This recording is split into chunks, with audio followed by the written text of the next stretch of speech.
أعوذ بالله من الشيطان الرجيم. بسم الله الرحمن الرحيم.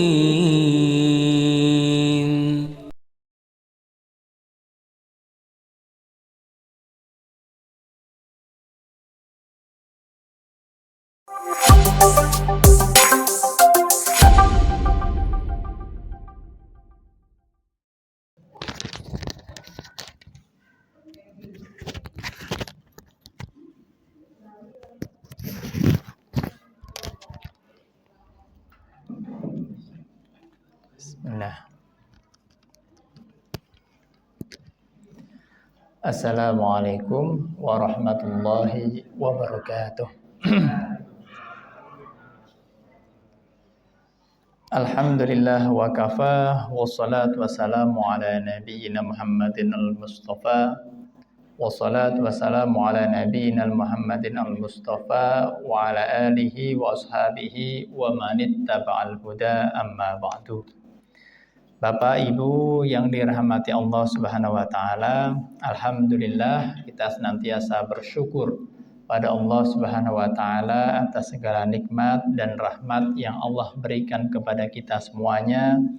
Nikmat iman kita, Islam kita, kesehatan, waktu luang, dan nikmat-nikmat lainnya yang tidak mungkin kita hitung karena sangat banyak jumlahnya. Sholawat dan salam kita haturkan untuk junjungan kita, Nabi Agung Muhammad sallallahu alaihi wasallam. Bapak Ibu yang dirahmati Allah, seingat saya kemarin terakhir kita sudah membahas iman kepada qada dan qadar. Artinya itu sudah akhir dari pembahasan dalam himpunan putusan tarjih bab iman. Jadi kalau ini masih terkait masalah akidah, ini saya tawarkan apakah nanti kita akan berganti ke buku yang lain tetapi materi tetap akidah, atau seandainya kita lanjutkan di HPT ini ya nanti tidak lagi masalah iman tapi masalah fikih, toharoh, sholat dan selanjutnya. Seandainya nanti tetap masalah akidah ya kita berganti kitab. Nah, saya tadi sebetulnya mendapatkan salah satu buku itu dari teman saya, ini yang menulis tapi ya tentu orang muslim ya. Orang muslim tapi aslinya dalam bahasa Inggris tetapi sudah diarabkan. Nah, bukunya ini menarik sekali karena membahas tentang akidah-akidah yang disepakati antara orang-orang muslim. Nah, ini saya kira nanti akan ada sedikit kesamaan dengan HPT. Tapi kalau umpamanya Bapak Ibu setuju, nanti kita akan mencoba membahas itu lebih jauh. Judulnya adalah Al-Mukhtasar. Al-Mukhtasar itu ringkasan. Fil aqidah al-muttafaq 'alaiha bainal muslimin. Terkait dengan akidah yang disepakati di antara orang-orang muslim. Nah, ini menarik sekali. Jadi di antara akidah itu ternyata ada hal-hal yang sebetulnya disepakati di antara orang-orang muslim. Walaupun sudah berulang-ulang ya kita sebutkan bahwa akidah atau yang disebutkan dalam kitab iman di sini di himpunan putusan tarjih ini juga hampir ya semuanya disepakati bainal muslimin. Kalau muslimin Indonesia insya Allah semuanya sepakat dengan akidah di bab iman himpunan putusan tarjih ini semuanya sepakat Pak. Nggak ada yang berbeda. Saya yakin dengan hal itu. Ini konteks muslim Indonesia. Paling nanti seandainya ada perbedaan itu masalah hududul alam. Ya, bahwa alam itu hadis. Tapi kalau umat Islam Indonesia semuanya sama, alam itu hadis. Nah, yang berpendapat alam itu qadim itu kan Ibnu Taimiyah, termasuk pendapat minoritas. Saya tidak tahu kalau aliran keagamaan sekarang mana yang masih seperti itu. Tapi biasanya kalau di alirannya filsafat itu ya mereka berpendapat alam itu qadim. Nah, tapi kalau aliran atau saya katakan kalau bukan aliran ya, mazhab keagamaan Islam di Indonesia itu insya Allah semuanya setuju bahwa alam itu hadis. Alam itu suatu hal yang baru. Awalnya tidak ada, kemudian itu ada. Yang mengatakan alam itu qadim itu karena terkait dengan masalah teori waktu. Karena dikatakan qadim karena sebelum ada alam itu belum ada waktu.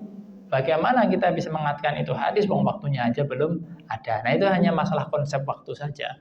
Tapi bahwa alam itu diciptakan semuanya, tidak ada yang meragukan hal itu. Bahwa Allah itu khalik dan alam ini adalah makhluk. Itu tidak ada yang berbeda terkait dengan hal itu. Jadi kalau sudah masuk di ranah ilmiah itu kan biasanya kemudian ada diskusi, dialog, perdebatan, perbedaan masalah istilah dan lain sebagainya.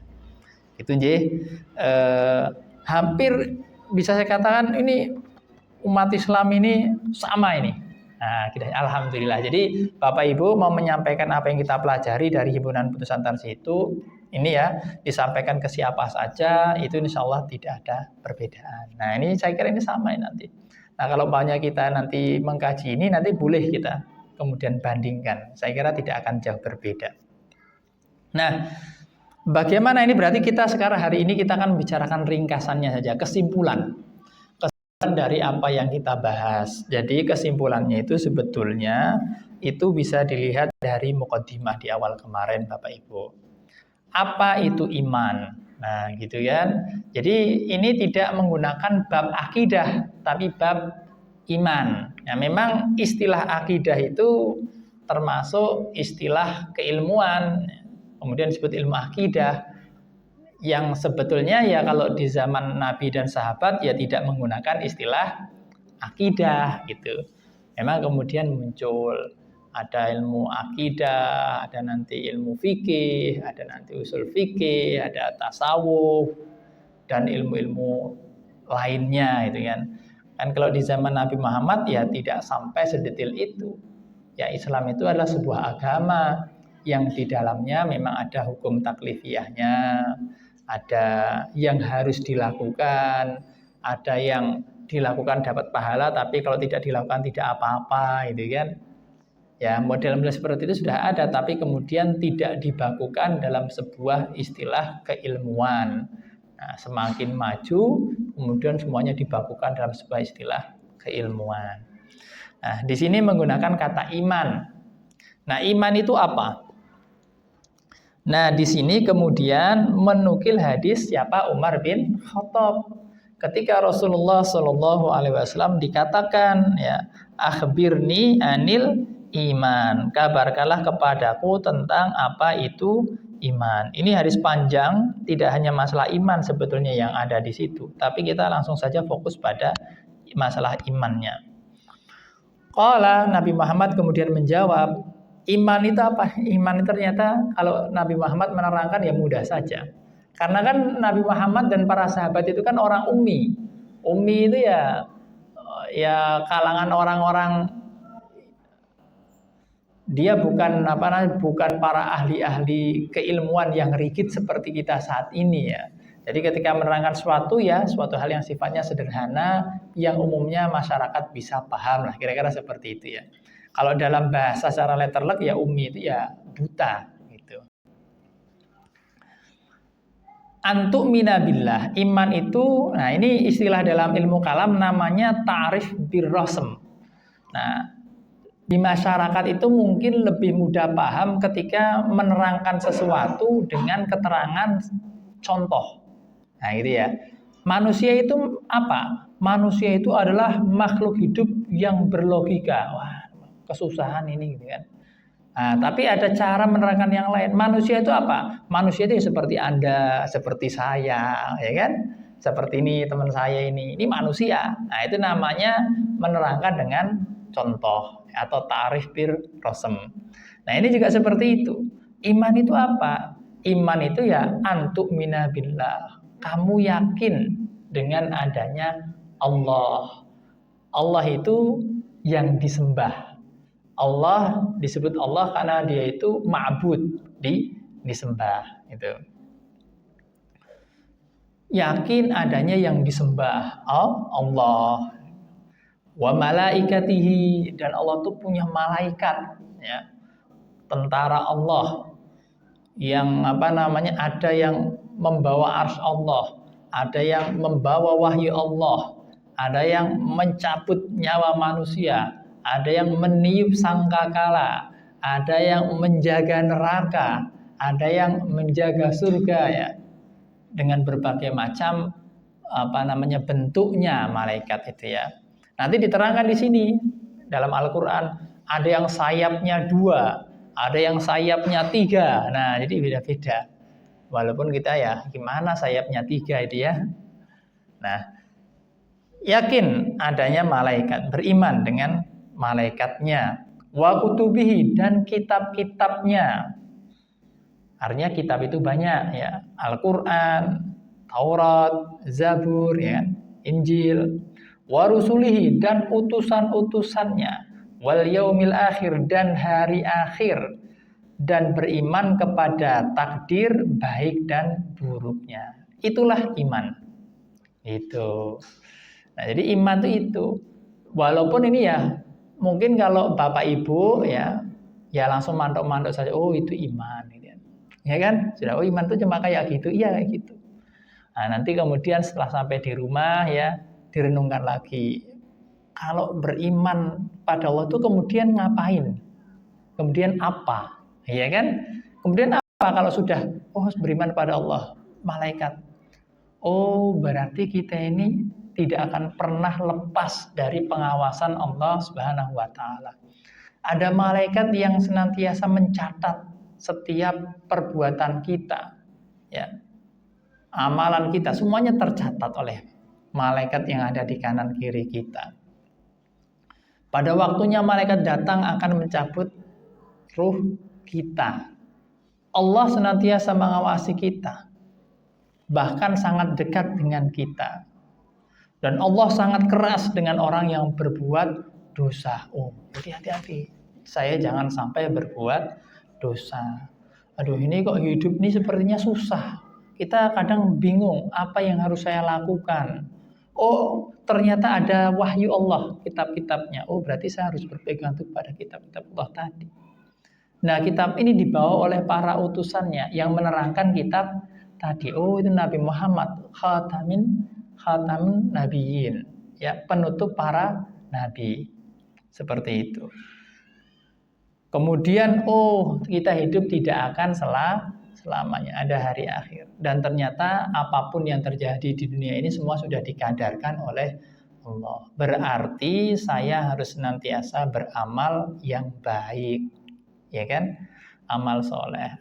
Akhirnya iman dan amal soleh itu tidak pernah terputus, selalu terikat. Orang iman itu pasti beramal soleh.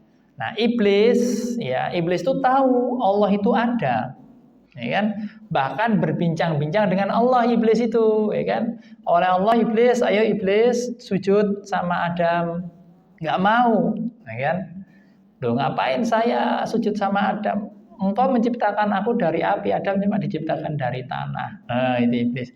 Tahu tidak bahwa Allah itu ada? Tahu, tapi dia tidak beramal soleh, tidak taat kepada Allah. Itulah yang membuat iblis dikatakan aba wastakbara wa kana minal kafirin, termasuk orang kufur ternyata. Nah, sehingga kalau umpamanya tahu bahwa Allah itu ada, ya saya yakin ada penguasa alam semesta ini, ya. Tapi ya tidak mau menyembah penguasa itu, tidak mau sholat, ya kan? Tidak mau berbuat baik. Ya itu jatuhnya seperti iblis tadi. Nah, jadi iman dan amal soleh terikat, tidak bisa terputus. Nah, jadi Bapak Ibu kita semuanya, inilah iman dan ada konsekuensinya. Nah, sehingga amal kebaikan kita itu berbeda dengan amal kebaikan orang yang tidak beriman. Orang yang tidak beriman itu berbuat baik untuk popularitas, ya kan? Dermawan supaya populer, terkenal, dilihat orang lain sebagai dermawan. Kalau ada orang beriman, berbuat baik, berinfak, bersedekah supaya populer, nah itu namanya riya, syirik ashghar. Nah, kalau seperti itu nanti juga diseret dalam neraka untuk dibersihkan. Nah, bagusnya orang yang beriman, dia berbuat baik, dia bersedekah, infak, itu memang karena diperintahkan Allah Subhanahu wa taala. Sehingga dia tidak mengharapkan balas budi dari orang yang diberi dan tidak menyakiti orang yang diberi. Kalau mencari popularitas bisa jadi akan menyakiti orang lain. Jadi hebatnya amal soleh karena keimanan itu adalah amal soleh yang akan berdampak kebaikan. Tapi kalau kebaikan yang dilandasi bukan karena keimanan, itu akan berdampak pada hal yang tidak baik. Ya. Jadi dia berbuat baik, tadi contohnya karena popularitas menceritakan, itu akan berdampak pada orang yang diberi menjadi merasa tidak nyaman dan lain sebagainya. Itu nanti ini terkait ayat-ayat Allah yang ada di sekitar kita. Kehidupan sosial. Bapak Ibu dengan pengalaman tentu yang sudah sangat luas bisa melihat ya. Jadi fenomena kehidupan kita yang ada di sekitar kita ini kan ayat-ayat Allah. Oh, ternyata ketika berbuat baik memang niatnya kurang kuat itu akan bermasalah. Nah, itu nanti bisa dilihat dan bisa direnungkan. Tapi kalau berbuat baik karena Allah, walaupun dibalas dengan keburukan, dia yakin Allah akan membalas kebaikan. Ya, Rasulullah itu kan mengajak Islam secara baik, tapi dia dibalas dengan keburukan oleh umatnya. Tapi ya dia sabar, karena memang dia menyampaikan itu bukan karena dia, bukan karena manusia, tapi karena Allah Subhanahu wa taala. Saya sering menggambarkan seperti ini Bapak Ibu, supaya lebih mudah kita pahami. Dalam kehidupan suami istri, Bapak Ibu, ketika seorang suami berbuat baik kepada istrinya, itu memang dorongan karena iman kepada Allah, yang memang memerintahkan suami berbuat baik kepada istri. Walaupun istrinya itu jelai, saya Bu, ini saya kan nggak ada yang di sini. Suami ini akan tetap melaksanakan perintah Allah, berbuat ma'ruf kepada istri. Karena ini bukan masalah istrinya baik atau tidak, karena ini masalah perintah Allah. Tentu semuanya secara adil, karena Allah juga memerintahkan adil. Kalau terlalu parah tentu akan diingatkan. Tapi dia akan selalu dengan cara yang ma'ruf, karena perintah Allah kan seperti itu. Nah, kalau berbuat baiknya karena istrinya, nanti istrinya jelai, wah mesti langsung murka, ya kan? Nah, tidak kuat. Begitu pula seorang istri, ketika seorang istri berbuat baik kepada suaminya karena dorongan keimanan, ya, walaupun suaminya ini ya, jarang mandi, nun saya lupa, di sini nggak ada ya. Istrinya pasti akan tetap ya berusaha berbuat baik kepada suaminya, walaupun kadang diingatkan bawa mandi toh mas, gitu kan. Tapi tetap dengan cara yang baik. Jadi walaupun suaminya mungkin jelek gitu, tapi akan senantiasa baik. Kenapa? Karena dorongannya dia tadi berbuat baik bukan karena suaminya itu. Karena emang itu perintah Allah. Nah, coba bisa dibayangkan kalau ini terjadi antara seorang suami istri, suaminya didorong keimanan, istrinya didorong keimanan, yang ada apa? Kebaikan. Itu setannya putus asa, Pak. Nah, gitu. Jadi itu cara membuat setan putus asa, ya kan? Berbuat baik karena keimanan. Tapi nanti kalau berbuat baiknya karena karena fulus, mas, kalau nggak ada fulus kita mamfus, mana fulusnya, gitu kan? Nanti kalau fulusnya kurang, jadi galak istrinya kan? Maka ada yang buat lagu namanya Bojo Galak. Itu mungkin terinspirasi oleh fenomena sehari-hari, gitu kan? Itu akan terjadi. Jadi ini silahkan direnungkan, ini ayat-ayat Allah. Nah, kita orang beriman, amal solehnya didorong dengan keimanan. Nah, jadi ini akidah yang diterangkan dalam kitab iman di sini. Jadi iman itu ya 6 tadi. Pokoknya iman kepada Allah, malaikat, kitab-kitab, rasul, hari akhir, dan takdir. Kemudian dijelaskan secara lebih detail berdasarkan hadis-hadis yang dinyatakan hadis dan nas yang qat'i, yang pasti, yang tidak meragukan. Sehingga memang tidak detail sekali, memang tidak detail sekali. Tetapi insya Allah yang dijelaskan di sini semuanya diakui, ya, maksudnya disepakati. Allah itu siapa? Allah itu al-ilahul haq, ya, yang disembah yang benar. Terus nanti Allah itu diterangkan di sini al-ahadu fil uluhiyah, dia itu adalah satu-satunya di dalam penyembahan kita kepadanya. Wa sifati wa af'alihi, sifat-sifatnya, af'al-af'alnya itu ya satu, hanya Allah yang punya, yang lain tidak ada, seperti itu. La yusbihu syai'un minal kainat, tidak ada yang sama dengan Allah, dan seterusnya. Ini semuanya sama. Laisa kamitslihi syai'un. Jadi keterangan di sini insyaallah itu disepakati. Iman kepada malaikat yang punya sayap 2, 3, 4 gitu kan. Malaikat yang diberikan tugas oleh Allah dengan tugas-tugas tertentu, disebutkan di sini juga tadi sudah kita sebutkan. Itu juga disepakati. Kemudian iman kepada kitab, ya, kitab Al-Qur'an, ya, kitab Injil, Taurat, Zabur, itu semuanya juga disepakati. Saya ini cepat karena ini kan ringkasan. Iman kepada Rasul, di sini disebutkan 25 Rasul itu disepakati. Ini umat Islam Indonesia semuanya sepakat ya. Bahkan di dunia ya. Seandainya ada beda ya sangat minoritas sekali.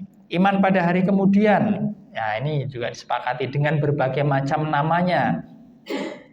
Ada Yaumul Ba'ats, Yaumul hari kebangkitan, Yaumun Nasyr di mana orang nanti akan berada di padang mahsyar, Yaumul Hisab ketika orang nanti akan dihisab, diperhitungkan, Yaumul Jaza, semua manusia akan dibalas karena sesuai dengan amal perbuatannya. Ini semuanya sama. Nah, kemudian iman kepada qada dan qadar, iman kepada takdir baik dan buruk. Ini juga tidak berbeda. Nah, dari pembahasan ini, Bapak Ibu, yang berbeda nanti hanya ya kalau saya secara pribadi temukan paling 2. Perbedaan pertama itu di awal halaman itu ketika dinyatakan bahwa fa innal firqah an-najih minas salaf ajma'u 'alal i'tiqad bi annal 'alam kullahu hadis. Nah, di situ. Ini pembahasan ini tapi semua umat Islam Indonesia insyaallah sepakat bahwa alam itu hadis, ini sepakat. Ini pembahasan masalah akidah. Nah, itu yang pertama. Seandainya ada perbedaan di Indonesia kita tidak ada berbeda. Lalu yang potensi berbeda yang kedua itu ada di ketika menjelaskan iman kepada kitab. Nah ini ketika ini ya waroda ma yuhimu dhahiruhu dzalik fil mutawatir wajabal i'radu anhu bitaslim lillahi fil ilmi bima'nahu mal i'tiqad bi anna dhahir ghairu murad. Kalau ada nas Quran dan hadis yang menceritakan sesuatu hal yang samar keterangannya, tidak jelas gitu dan tidak bisa dijelaskan. Contohnya kalau dalam Al-Qur'an itu Allah itu bersemayam, semuanya hancur kecuali wajah Allah gitu kan. Bahwa tangan Allah itu di atas tangan mereka gitu kan. Nah, ini model-model af'al Allah semacam ini itu tidak bisa dijelaskan.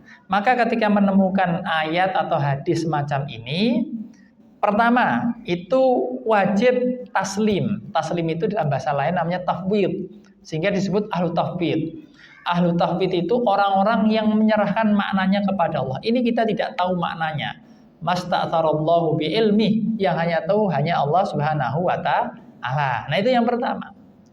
Tetapi kita juga mengakomodir atau bitakwilin taqumu alaihil qara'in maqbulah. Bisa juga ditakwilkan. Lah yang mentakwilkan biasanya orang-orang Asy'ari, yang mentafwid atau mentaslim tadi biasanya orang-orang Athariyah, Hanabiyah atau orang-orang Salafi itu. Gitu. Nah, Muhammadiyah coba mengakomodir duanya. Nah, paling yang beda di situ saja. Nah, gitu. Yang lainnya sama, Pak. Nah, ini alhamdulillahnya di situ. Nah, maka di akhir pembahasan ini setelah membahas berbagai macam uraian tadi yang beda hanya 2, di sini kemudian disebutkan hadhihi hiya usulul aqaid as-sahihah.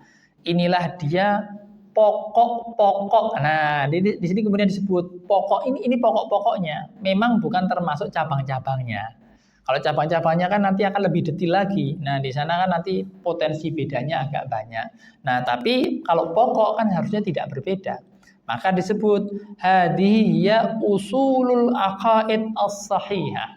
Inilah dia pokok-pokok akidah-akidah yang sahih, yang benar. Nah ini, jadi Bapak Ibu kalau berpegang pada yang ada di sini, insya Allah inilah pokok akidah. Tuh.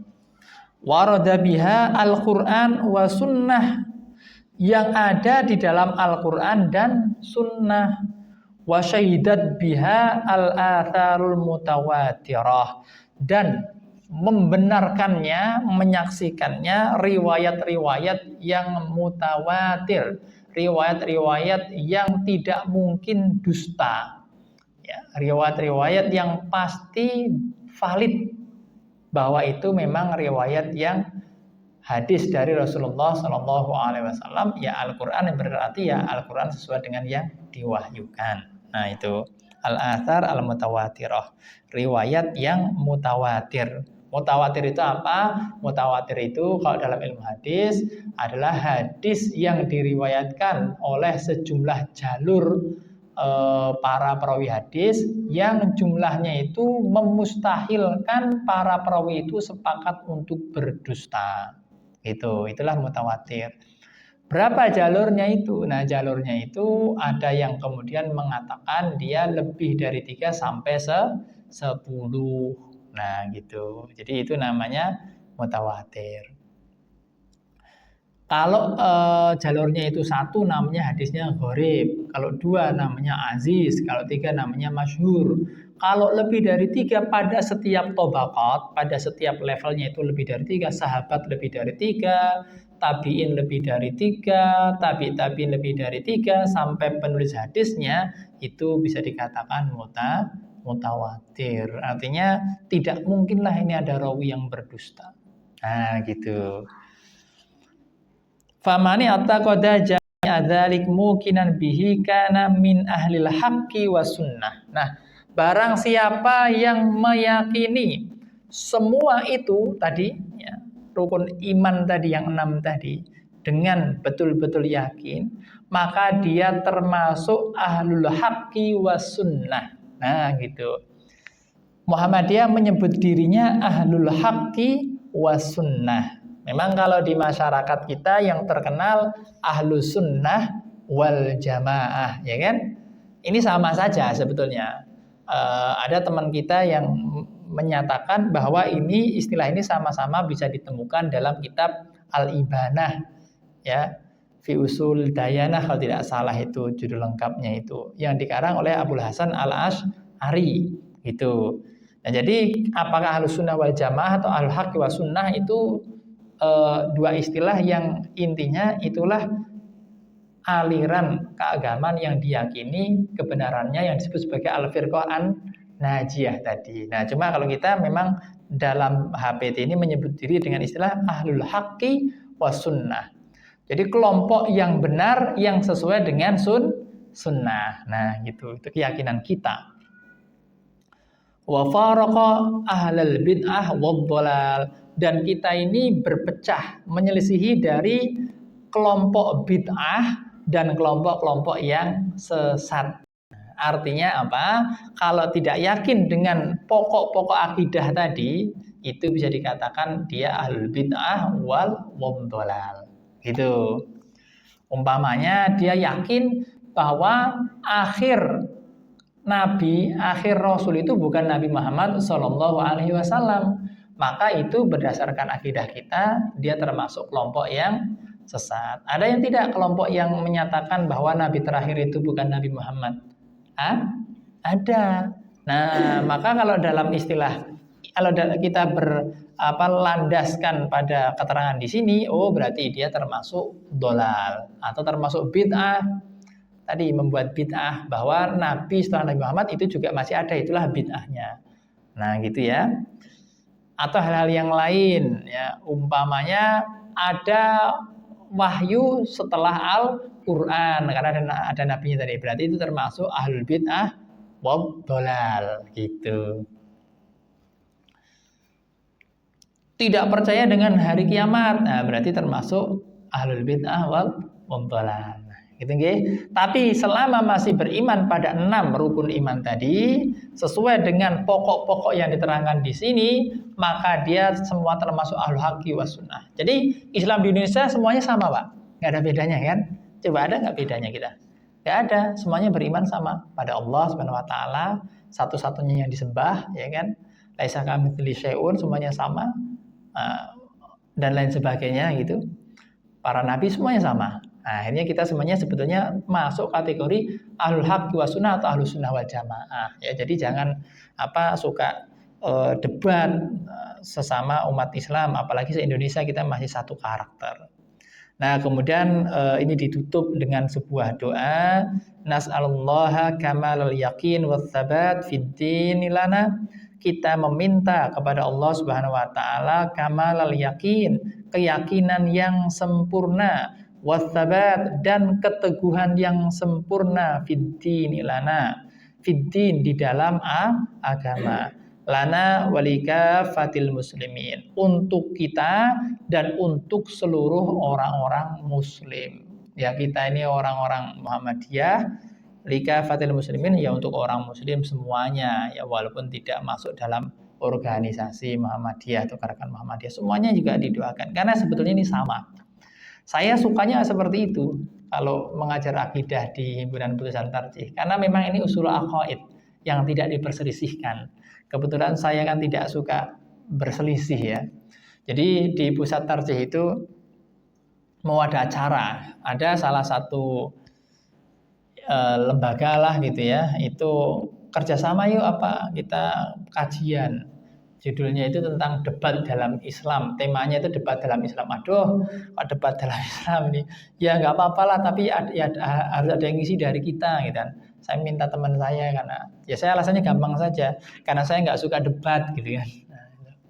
Judulnya debat dalam Islam, walaupun di dalam Al-Quran juga ada ud'u ila sabili rabbika bil hikmati wal mau'izatil hasanah wa jadilhum billati ya ahsan. Ya memang ada jadilhum billati ya ahsan. Ya, memang jidal itu bagian dari kehidupan. Ya, tetapi saya tidak pintar berjidal. Ya tidak suka lah gitu ya. Innahu arhamur rahimin. Sesungguhnya dia Allah itu ya yang paling maha memberikan rahmat, yang paling penyayang. Wassallallahu ala sayyidina Muhammad. Nah ini, dan semoga Allah memberikan salawat kepada sayyid kita, kepada tuan kita, junjungan kita, Nabi Muhammad. Jadi di himpunan putusan tarjih juga menyebutkan sayyidina juga, ya tidak apa-apa gitu kan. Nah yang bermasalah itu kalau itu dalam sholat. Kan kadang ini juga dibahas kan Bapak Ibu. Kalau dalam sholat, dalam bacaan tasyahud, kenapa kita tidak menggunakan kata sayyidina? Ya karena kita dalam sholat itu kita strict, kita kaku berdasarkan apa yang disebutkan dalam hadis, redaksinya. Di redaksi hadis itu tidak pakai sayyidina, ya kita tidak pakai sayyidina, gitu saja. Tapi kalau di luar sholat ya tidak apa-apa. Ini di himpunan putusan tarjih sendiri menyebutkan wassallallahu ala sayyidina Muhammad sallallahu alaihi wasallam, ya tidak masalah kan. Khatamin nabiyyin, nabi penutup, ya jadi penutup para nabi, wal mursalin, dan penutup para rasul, wa ala alihi wa sahbihi ajmain, dan atas alihi, keluarganya. Ali itu dari kata ahlun, ya Ali Imran, keluarga Imran, wasahbihi, dan sahabat-sahabatnya ajmain, semuanya. Nah ini kajian kita tentang akidah alhamdulillah akhirnya selesai, dan ringkasannya seperti tadi Bapak Ibu. Jadi Nabi Muhammad itu ketika ditanya memang jawabannya terkadang berbeda melihat situasi dan kondisinya. Dalam konteks hadis tadi Nabi Muhammad menerangkan dengan contoh, itu salah satu hal yang memudahkan kita. Jadi iman itu. Nah, tinggal nanti kita merenunginya. Saya berikan contoh lagi seperti Nabi ketika menjelaskan makna ihsan. Itu juga menarik lagi. Ini kan masih ada waktu, ini kan sudah habis ya Pak ya. Kita sambil mengobrol saja, nanti sampai jam waktu sholat ini jam berapa nanti sholat ini? Isyanya 18.40-an ya. Berapa? Oh, 53. Ya, berarti masih lumayan agak panjang. Oke. Ye. Jadi ini bagaimana Nabi menerangkan sesuatu.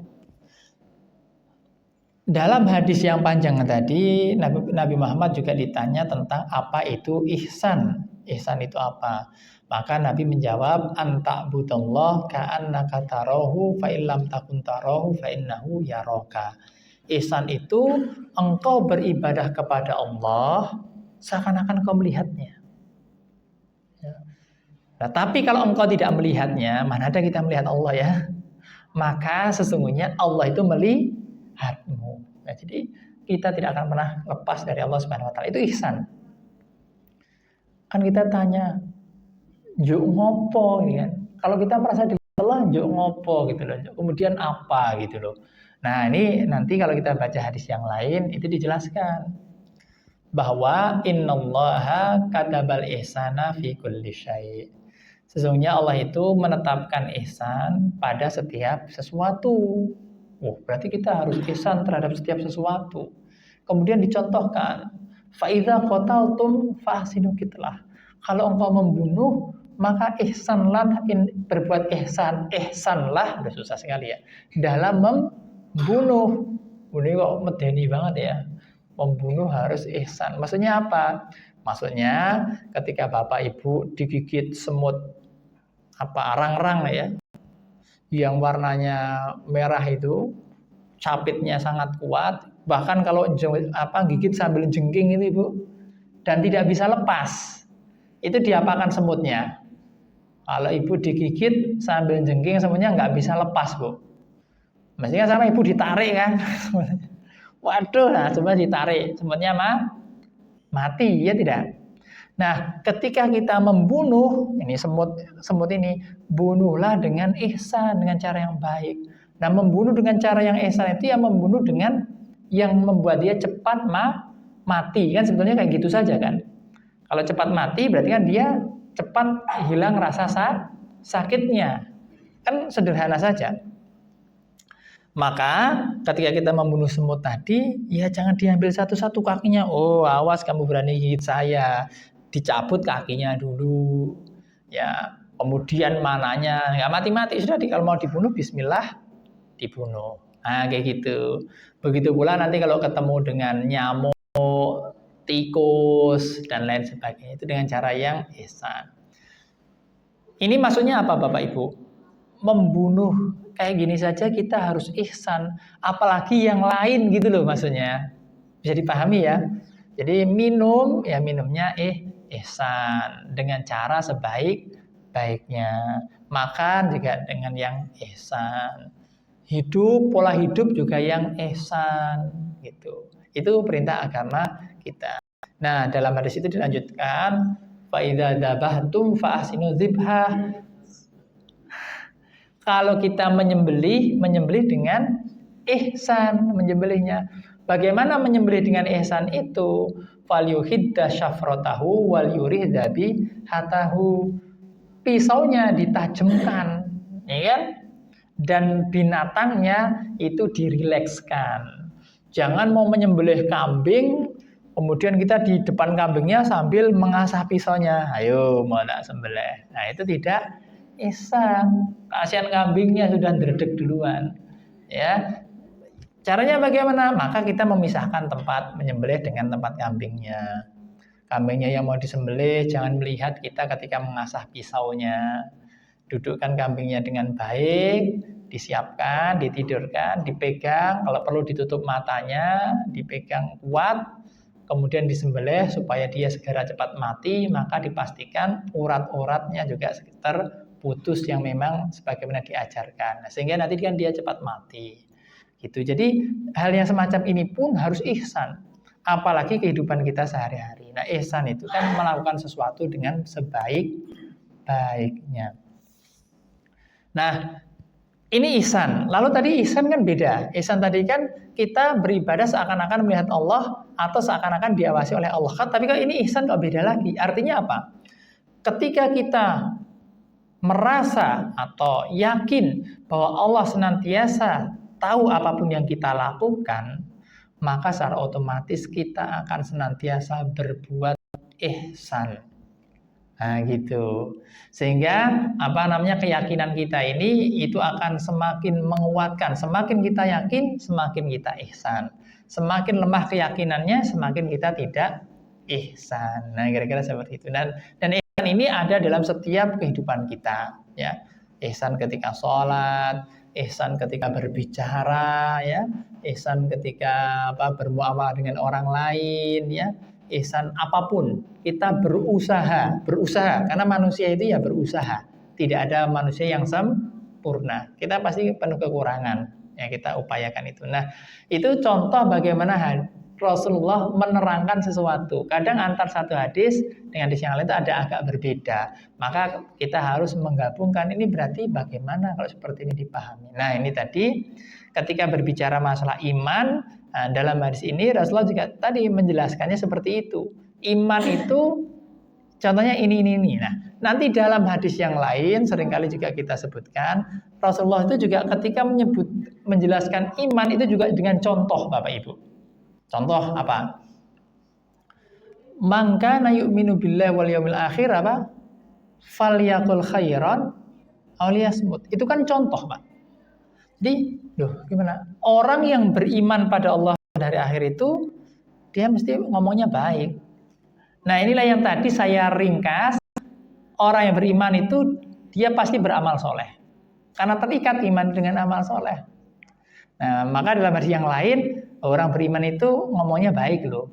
Oh, kok bisa baik? Ya, karena dari keyakinan tadi, dia merasa senantiasa diawasi Allah, bahwa perbuatannya akan senantiasa dipertanggungjawabkan di hadapan Allah, maka dia akan berkata yang baik.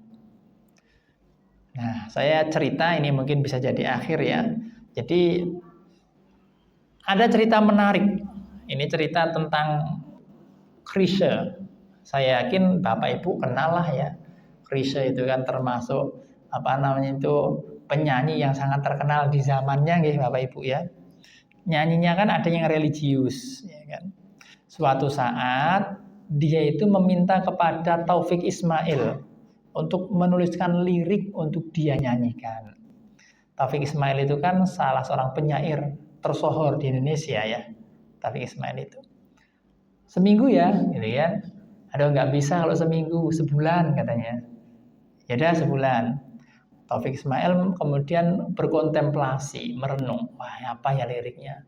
Minggu pertama nggak dapet, minggu kedua nggak dapet, minggu ketiga nggak dapet lagi, minggu keempat nggak dapet lagi. Akhirnya bilang ke Chrisye, macet katanya nih. Oh, ini ternyata penyair tersohor juga bisa macet Pak ya.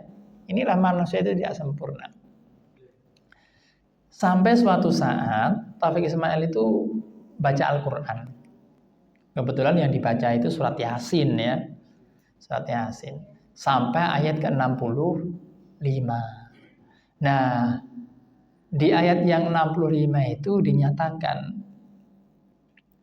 Al-Yauma, pada hari ini, saya lupa redaksinya itu, apakah naktumu atau nakhtumu ya, saya agak lupa. Kami akan tutup mulut kalian.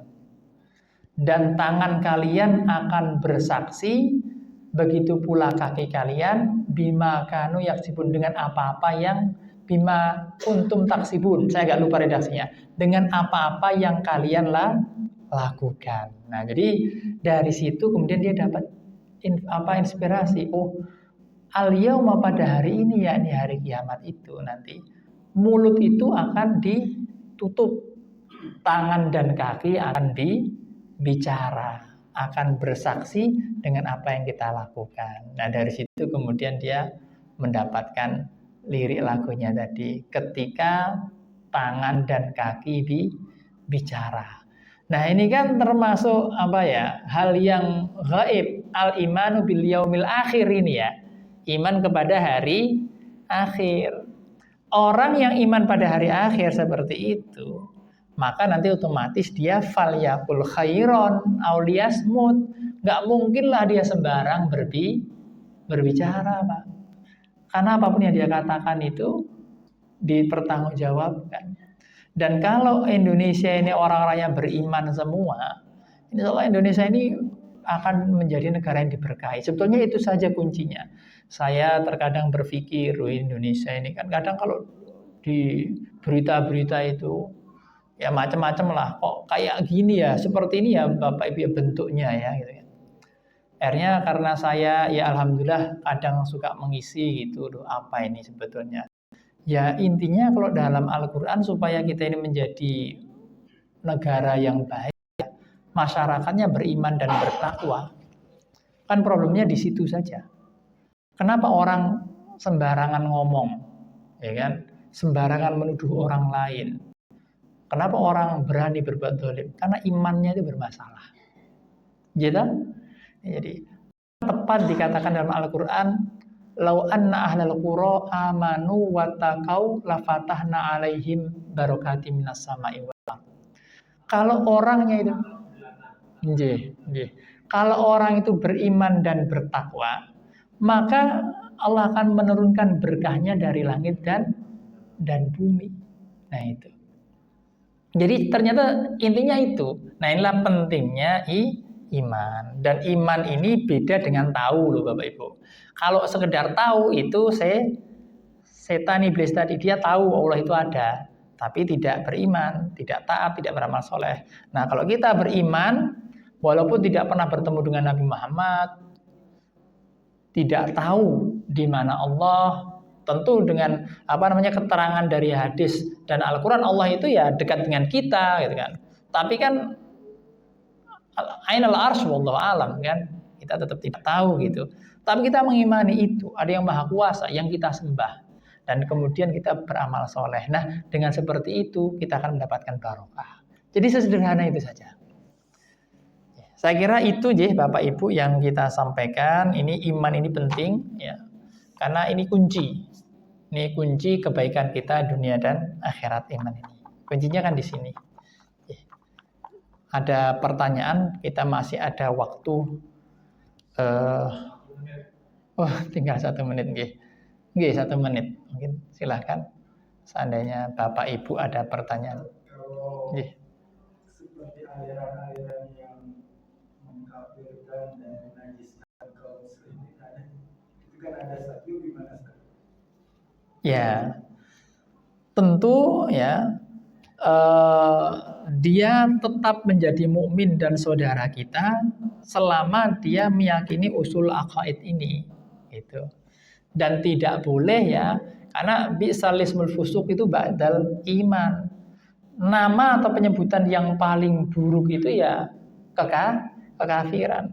Bagaimana mungkin ya orang beriman menyebut orang beriman lain dengan panggilan yang paling buruk? Jangan-jangan dia sendiri tidak iman gitu. Nah, seharusnya kalau sudah jelas ya dia itu ini di sini seperti dia memiliki usul aqaid as-shahihah ini ya. Dia yakin dengan rukun iman, kemudian dia beramal soleh apalagi, dia saudara kita, Pak. Walaupun berbeda organisasi ya kan, berbeda instansi, berbeda tempat kerja, dia tetap saudara kita sesama orang iman. Bahkan terhadap sesama manusia pun yang dia non mukmin atau non muslim, kita juga harus berbuat baik selama mereka tidak menyerang kita. Itu kan sudah diajarkan. Lah ini kok bisa ya ada orang mukmin dikatakan tidak mukmin karena berbeda dengan dirinya. Nah, itu tentu tidak bisa dibenarkan. Itu tidak bisa dibenarkan. Saya kira itu, Pak. Nih, alhamdulillah ini sudah habis. Saya kira ini pembahasan kita terakhir. Besok kita tidak membahas ini lagi dan semoga bisa memberikan manfaat lah untuk Bapak Ibu semuanya. Aku qouli hadza astaghfirullah li wa lakum. Wassalamualaikum warahmatullahi wabarakatuh.